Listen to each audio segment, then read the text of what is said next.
Coming up in this episode of In Clear Focus, Amazon is very much a pay-to-play platform. And if you're not investing into a significant advertising budget, there's no way that you're actually going to be able to stand out.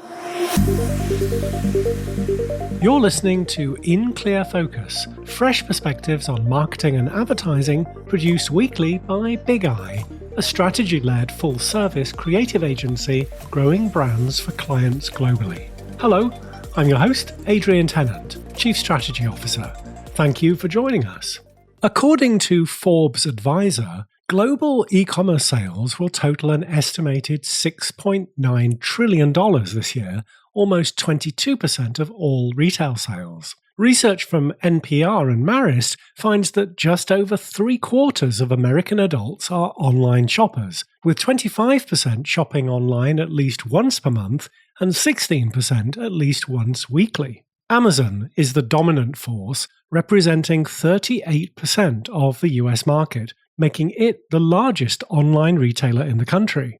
Selling on Amazon has become essential for many consumer businesses, but the platform presents challenges for brands that want to stand out, scale their operations, or navigate international markets. Understanding these dynamics and developing selling strategies can mean the difference between thriving and merely surviving. Today's guest is an expert in helping brands maximize their e-commerce potential. Michael Begg is the co-founder and CEO of AMZ Advisors, which is focused on accelerating brand growth on Amazon and platforms like Walmart and Mercado Libre. With over a decade of experience in e-commerce and Amazon marketing, Mike has helped numerous brands scale online and navigate the complexities of global expansion. To discuss e-commerce strategies, the challenges of selling on Amazon, and the opportunities that international markets present, I'm delighted that Mike is joining us today from Guadalajara, Mexico. Mike, welcome to In Clear Focus. Adrian, thank you for having me here. I'm really excited to be speaking with you today. Mike, can you tell us a bit about your journey to becoming the co-founder of AMZ Advisors? Of course, and it's been definitely an interesting journey. I graduated university in 2012 with a dual degree, and I started working in consulting for one of the big four. I realized that I really didn't enjoy consulting. Wanted to make a change, went into retail, real estate. I actually started working in real estate development. During that time is where I've kind of learned about the e-commerce wave that was coming. I was working at Sears, of all companies, no longer exists. And what I was doing at the time was I was redeveloping Sears real estate and trying to find new uses for it. And one of the deals that came across my desk was Amazon trying to buy a Sears store. And to me, that just didn't make sense. Why would Amazon want to buy a Sears store? And then I started learning that you could sell products online and that Amazon was turning the store into a warehouse and all these different types of things that kind of opened up my eyes to what was possible in the e-commerce world. From there, I just started selling products online, mainly on Amazon. And eventually we got to the point where we realized, myself and my partners, that we were doing better than most of the big established brands out there. And that kind of opened our eyes to what AMZ Advisors is today, helping other brands succeed on the Amazon platform. So that was a high level view of the entire journey to becoming one of the founders of AMZ Advisors. Well, Mike, I gave a summary in the intro, but could you tell us more about the services AMZ Advisors offers and the types of clients you typically serve? Yeah, so we work with brands that are doing between $5 to $20 million a year online. And specifically what we help them with is a few different areas. One, mainly the Amazon channel management. Amazon is an incredibly difficult platform for a lot of brands to handle on their own. So we come in, we handle their advertising, their SEO, their marketing, and just help them succeed in that aspect of it. Another service we offer to our clients is helping them expand internationally. We have teams in Europe, we have teams in Latin America. So we help a lot of US brands break into new markets. And then finally, we help with affiliate marketing. Affiliate marketing is a very profitable marketing stream for a lot of brands, especially when you're paying for performance. And it makes it a very attractive option for brands to select as they're trying to grow. So those are the different services and the types of companies that we're working with.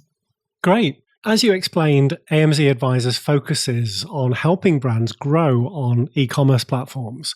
So, Mike, what are some of the most common challenges brands face when trying to establish or expand their presence on Amazon? So I think there's a few different ways that you can go with this. And the main challenge overall is not understanding how to represent the brand correctly on the platform. And this comes in a variety of different ways. The first, obviously, being content, making sure that the content that you're creating, the product images, the copy that you have is well aligned with the copy and the creative that you have on your other platforms and websites. If you don't have a consistent customer experience across all your channels, it's going to lead to either customer churn or it's going to lead to customers essentially leaving your page without purchasing. So that's the first thing that brands make a big mistake with. The second big mistake is that they don't invest enough into advertising and growing on the platform. Amazon is very much a pay-to-play platform. And if you're not investing into a significant advertising budget, there's no way that you're actually going to be able to stand out. So a good example of this, if you're coming into the advertising side on Amazon, you're a water bottle, let's say, and you're not advertising on the keyword water bottle, it's very unlikely that customers are going to find your product. It's even more unlikely that your product is just going to start magically ranking number one for that keyword without having some type of impetus like an advertising spend or budget behind it. And then finally, the last one I would say where a lot of brands struggle, especially brands that have brand recognition outside of Amazon, is that they don't protect their brand on Amazon. And what I mean by that is that with the advertising, anyone can advertise on your own branded keywords. If you are not advertising on your own branded keywords, you increase the likelihood of customers churning. You increase the likelihood of customers going to a competitor brand because your competitors will be advertising on your keywords. So those are really three of the main areas that most brands struggle with when they're trying to come and launch correctly on the Amazon platform. Mike, let's talk about your new to AMZ program. What are the key elements of this service and how does it help brands new to Amazon get started? Of course, new to Amazon or new to AMZ, as we call it, is a program that essentially takes every brand from zero to being fully launched and advertised in marketing on Amazon within 60 days. What we do in that 60-day period is we first help you get your account open. That in itself can be of a challenge sometimes. You have to go through a verification process. You have to make sure that everything is set up correctly. From there, we get your products listed. So we need to make sure that your products have UPC barcodes, that they're correctly created on the Amazon platform. From there, content, how are we going to make sure that your content looks great and that it's consistent with what the content on your website looks like or on other sales channels that you're on. Social media, for example, is a good one that we'll try to make sure everything aligned is on. And then from there, it's how do we actually launch? How do we get the sales going? And it comes in a variety of different ways. One is advertising, one is product promotion. So offering discounts, offering coupon codes. And then finally, the last step is reviews. Like how do we get the social proof on there to make your product stand out or make customers believe that your product's real? So we accomplish all of that within 60 days. And we really help brands go from not being on Amazon to actually start selling and start scaling on the platform from there. How do you typically advise your clients to attract reviews? That is the $1,000,000 question, and it's not easy. I will say that. The first thing you need to do is to enroll your products in Amazon Vine if they're eligible. For Amazon Vine, you need to have less than 35 reviews on your product already. Essentially, what happens with Vine is that you give away a certain number of units, and a Vine trusted reviewer will get the unit for the product and then leave a review based on what their experience is with it. That is the number one way. Start getting reviews. Beyond that, the real only option you have on Amazon is automating your review requests. So you can send out requests for consumers, and I'm sure many of you have probably seen that in your email before, where you get a message saying, what did you think of this product? That is essentially automating the review request on the Amazon side. So that's a very important aspect that you need to handle. You need to make sure that you have a tool or a resource in place to help you request all of those reviews, because it's the only way you're going to build them up over time. Outside of that, it's very difficult to get customers that have purchased your product on other platforms to leave reviews on Amazon. Obviously, like you can do marketing efforts to push people to Amazon to leave a review, but what you cannot do for customers that have purchased products on Amazon is offer an incentive for them to buy the product. So you cannot offer $5 off. You can't offer $10 cash back. All those types of things are considered incentivized reviews and against Amazon's terms of service. And if you try to do those, it's a very good way to get your Amazon account shut down. Great practical advice. Thank you, Mike. For brands that are already on Amazon but looking to scale, you offer an accelerator program. Can you walk us through what this program entails? Of course. And a good starting point to answer this question is understanding how the Amazon platform works. Amazon's no different than Google. It's a search engine, and certain factors improve or affect your ranking in the search engine. One of those factors being conversion rates, one of them being your sales velocity, how long you've been selling and how fast you're selling or how much inventory you're turning. And with that information, what we do in the accelerator program is we try to manipulate those metrics to help you get better results and start growing faster. So we focus in a few different ways. One, we start looking at conversions, start identifying what issues on the product detail page, maybe preventing the product from converting well, or what improvements can lead to better conversions for our brand. And then the second piece being that we're going to start advertising on a lot more keywords and start expanding the advertising and how aggressive we're being. The goal here being that we want to increase the number of sales as much as possible on these main keywords. What that's going to lead to is the algorithm essentially saying your product is relevant for this keyword because you've driven this many conversions for this long on the platform. So we should move you up higher in the rankings, and that's going to lead to more organic discovery. So essentially what we do in the accelerator program is we're helping brands create a positive feedback loop to get their products ranking higher on Amazon. One of the areas you specialize in is global expansion, particularly helping US brands enter European markets and vice versa. What are some of the biggest hurdles brands face when expanding internationally on Amazon? There's a variety of different challenges, and no two challenges are the same for each brand. It really depends on where the company is located. But when it comes to expanding to the US, for example, it is fairly easy for most foreign companies to set up in the US and get their tax ID and be able to start selling on the platform. That's a pretty straightforward process. But when you're looking at expanding to Europe, for example, it gets a little bit more complicated. The European Union has their own set of product compliance and regulatory frameworks that most brands need to make sure they are in compliance with to be able to sell their products. And it gets even more complicated when you start looking at the UK, because now you have differences between the UK, Europe, the US, in dealing with and reconciling all those differences to make sure that your product is compliant in each marketplace is extremely difficult. So that's one of the big areas. The other big challenge is really fiscal. Tax IDs are pretty straightforward, but making sure that you're filing your taxes correctly in each market that you're selling in is extremely important. I mean, a failure to pay taxes and create significant problems for your brand and deeply affect the asset and the value of your company. So you really want to make sure that you're in compliance with all those aspects. And that's one of the things that we make sure all the clients we work with are doing. Let's take a short break. We'll be right back after this message. Hello, I'm Gordon Glenister, the author of this month's book club selection, Influencer Marketing Strategy, How Influencers Can Help Grow Your Business. My book provides a comprehensive guide to implementing successful influencer marketing campaigns for both brands and individuals. I cover everything from working with celebrity endorsements to leveraging micro-influencers and explain how to navigate the rapidly evolving landscape of social media platforms. The book is packed with real-world case studies, practical advice, and strategies for measuring campaign effectiveness. As an InClear Focus listener, you can save 25% on influencer marketing strategy when you order directly from my publisher at koganpage.com. Just enter the exclusive promo code BIGI25 at the checkout. Shipping is always complimentary for customers in the US and the UK. I do hope my book helps you harness the power of influencer marketing to grow your brand, whether you're a marketing professional, a business owner, or aspiring influencer yourself. Thank you. Welcome back. I'm talking with Mike Begg, co-founder and CEO of AMZ Advisors, about strategies for success on Amazon and other e-commerce platforms. Mike, you're based in Mexico and help foreign brands enter markets like Mexico and Brazil. What makes these markets particularly challenging, and why should US brands consider expanding into Latin America?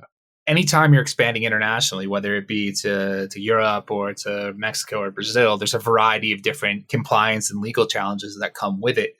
The unique challenge with Latin America is that each individual country has significant different policies and requirements that are extremely different than what the expectations are in the US and in Europe. Good example of this, we sell supplement brands here in Latin America. And supplement ingredients that are allowed in the US are not necessarily allowed in Mexico. So making sure the products are compliant between each marketplace is a lot of the work that we put into it. So that's one of the main issues. Another big challenge that expanding to Latin America brings is that in most of these countries or most of these marketplaces, you need to actually have a business or a business representative in place in that country. And that requires obviously having someone you trust there. That requires registering for your tax IDs. Without your tax IDs, without a business and a business representative, you essentially can't sell in these marketplaces. So in a way, it creates a lot of barriers to entry for most brands. But at the same time, it presents a lot of opportunity, which is why we focus on it so much for so many brands, is that once you figure out how to get past these hurdles, it unlocks a massive market for you. Market research is essential for developing strategy, especially on hyper-competitive platforms like Amazon. Mike, can you explain your approach to product identification and selection? For example, how do you help brands determine which products have the best potential on the platform? So there's a variety of different ways we can do this. And it starts initially with looking at what search volumes look like. There's a variety of third-party tools as well as data that Amazon provides sellers that allow you to look into what search trends are occurring on the Amazon platform or what the search volumes are to identify what a market opportunity size looks like. That would be one way that we're helping our clients with the market research side. The other is a little bit more about competitive and seeing how a brand or how a product would sit in the marketplace in relation to its competitors. And on that end, we're going to look and focus a little bit more on, is our price point competitive? Are we in line with the top sellers? Are we more of a premium product? Because all of these things are going to influence the strategy that we would be implementing to actually help these brands scale. And then the last aspect that we would really want to look at is, it's called review modes on Amazon, but essentially how many reviews do your competitors have? For example, if you are a new product to Amazon and you only have 2-3 reviews and your competitor has 30 or 40,000 reviews, it's going to be very difficult to compete on that standpoint. It doesn't mean that you shouldn't do it. You just have to have that expectation in place that there's so much more social proof built up on our competitor listings that we're going to have to do a lot of work to catch up to them. And we're not going to see the best results in the beginning because their product looks way better than ours. So sum it all up, you want to look at what the market looks like overall, how much search volume, how much demand there is. And then you want to look at where your brand sits in the competitive space from price point, from product reviews, potentially even from differentiators or other keywords that might be more long tail. Those are different aspects that you want to take into consideration when doing your market research. Pricing strategy is another critical aspect of success, as you just mentioned. Mike, how does AMZ Advisors support clients in developing effective pricing strategies that balance competitiveness with profitability? There's a direct correlation between price and conversion rate, especially on Amazon. I mean, a lot of consumers are going to Amazon to find a deal that is maybe better than what they're seeing in the retail stores. I mean, it's common at this point for someone to be shopping in whatever retail store and checking out Amazon to see where the price is the best. So pricing is a very powerful tool when it comes to actually influencing that ranking algorithm that I mentioned earlier on Amazon, because it will drive more conversions for us. So from a pricing strategy standpoint, our initial goals with brands as we're trying to scale up their sales or scale up their growth is to get them to the point where they are essentially break even or where they're turning inventory as fast as possible without necessarily losing a profit. To do that, we probably want to lower our price or be a little bit more competitive on price to begin with, because it's going to lead to those additional sales. It's going to lead to more conversions, more units, and it's going to improve our rankings. So when we look at our long-term trend of keeping our pricing low at a competitive standpoint, there's a very good example of this from a case study that was prepared, I think, earlier this year at a long-term brand that kept their pricing. I think it was about 15% below the average market price. They ran essentially at a loss for more than a year, generating more and more sales at that lower price point in comparison to their competitors. What happened was, after about a year, they got to the point where they were the number one product on Amazon in their category. From there, they increased their price point to be back at their normal margin or their target margin that they were looking for. And now by being in the first spot, by having built up all those sales, all of that review history, and now increasing their price, they went from the product essentially being a loser to making them, I think it was like 4 to 5 million a year in profit by being the number one product. So pricing strategy is really influential when it comes to how your product can convert better and eventually rank higher within the Amazon algorithm. Interesting.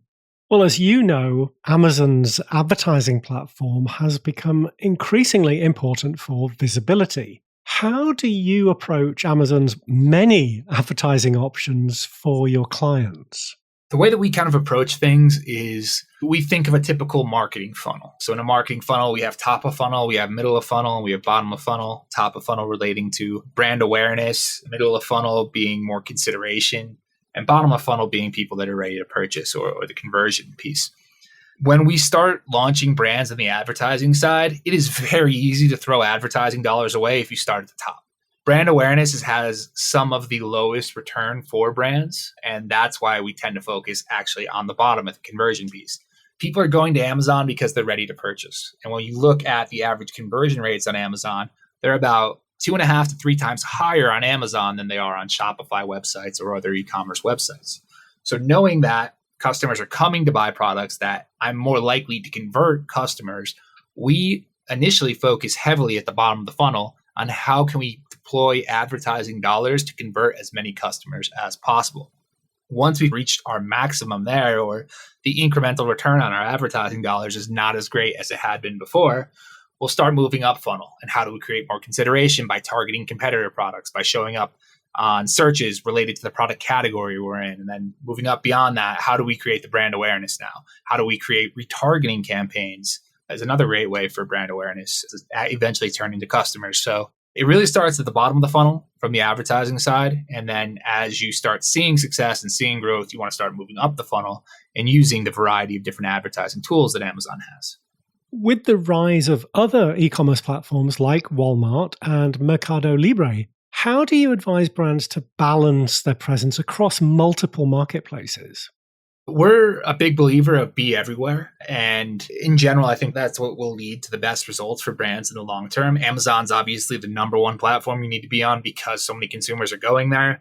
But not having your products on Walmart, or if you're in Latin America, Mercado Libre, is just essentially leaving the market open to other people. And we see this all the time. We have worked with a variety of brands that are very well-known brands on Amazon. When we look at their other platforms, they're either non-existent or they're not performing well. So I do think that you need to focus on all of the platforms in a way, but you also want to prioritize the most important for your brand. One interesting thing about differences in customer behavior between shopping platforms is that Amazon tends to be more focused to, let's say, non-consumable goods. And when I say non-consumable, I mainly mean food being consumable. On Walmart, you'll actually see food products perform a lot better than you will see them on Amazon. So you really need to keep that consideration in place while you're expanding your brand. I mean, if customers are buying more food products on Walmart, you should be focusing more of your presence there, more of your effort there, versus if you're not selling a food product, Amazon's probably the number one platform you want to focus on, and everything else becomes secondary. So I recommend being everywhere, but identifying which platform is going to be the best for your brand based on the type of product or the vertical you're in, and then focusing most of your effort there. Are there any product categories that just don't work on Amazon or the other platforms we've been discussing? There are. It's difficult. I mean, there's very niche categories that don't perform as well. So for example, when I look at certain verticals, industrial and scientific products, those typically don't perform as well on Amazon as they would on more niche websites. When we look at the variety of categories there are, I mean, those are probably some of the ones that we focus on the least. For us, we see massive volume of sales in anything that's health and beauty, anything that's supplements, anything that is pet supplies, baby products, toys, books, obviously. There are a lot of categories that are really, really dominant on Amazon, but scientific and industrial products is not one of them. Got it. What trends do you see shaping the future of e-commerce and Amazon selling in particular? So there's constantly new things coming up. I think one of the most recent ones that has been talked about is called Amazon Rufus. Amazon Rufus is essentially the AI shopping capabilities that Alexa is going to have going forward. So it's going to become more and more important to optimize your product listings for AI search. And that's still something that we're learning about and still something that we're trying to figure out how to do the best. AI is going to be playing a more and more important role in how customers shop products and consume products. That's one big trend that is definitely going to be shaping the future of e-commerce. And the other one is social and video shopping. That's another big one I believe is going to continue to grow. I think we've seen TikTok really come out of nowhere as a big platform and start driving significant revenue for brands. So video shopping, video content is leading people to purchase products. So being able to utilize video content in your marketing strategy is going to be extremely important going forward. For brands that are just starting to consider Amazon as a sales channel, what's one piece of advice you'd give them? I think the first piece of advice I would give to the brands looking at Amazon is to make sure that they really have the money to invest into the platform. And we've touched on it earlier, but if you don't have a significant ad budget to launch with, you're really not going to get the results you want on the Amazon platform. Typically, any brand that we're launching with, we'd recommend starting with at least $5,000 a month of an ad budget just to be able to get decent results. I mean, depending on the category, that $5,000 could be anywhere between $10,000 and $20,000 in ad sales. In addition to that, you're probably going to see additional organic sales. So $5,000 can really help you jumpstart the brand on the platform, or that having a significant ad budget can really help jumpstart the brand. So that would be the number one consideration I would tell most brands to do. On In Clear Focus, we love case studies. So could you give us an example of a brand that you launched on Amazon? Of course. And I think this is a really good example of a brand that invested well into the platform. Rainier, as a company name, is probably not that well known, but some of their brands are probably a little bit better known. Rembrandt Whitening being one of them. It's a tongue twister. And Plackers being the other. We launched both of those brands on the Amazon platform. And from the start, we had a significant ad budget. Within the first 3 months, we had essentially gone from zero to about $150,000 monthly run rate. And then from there, having the additional ad budget allowed us to continue to scale. Within 12 months, we had grown the company from doing, like I said, about $150,000 a month, or essentially launching at zero, to doing a $6 million run rate per year. So having significant budget can allow you to really scale up quickly on the Amazon platform. Having some brand recognition can also help in that aspect. But that's a very good example of how having that budget can really lead to more success on the platform. Great example. Thank you. Mike, if listeners would like to learn more about your work at AMZ Advisors, what's the best way to contact you? The best way to get in touch with me is directly at my email, mike@amzadvisors.com. You can also contact us through the website or reach me on LinkedIn. Mike, thank you very much for being our guest on In Clear Focus. Thank you very much for having me. I really appreciate it. Thanks again to my guest this week, Mike Begg, the co-founder and CEO of AMZ Advisors. As always, you'll find a complete transcript of our conversation with timestamps and links to the resources we discussed on the In Clear Focus page at bigeyeagency.com. Just select Insights from the menu. Thank you for listening to In Clear Focus, produced by Big Eye. I've been your host, Adrian Tennant. Until next week, goodbye.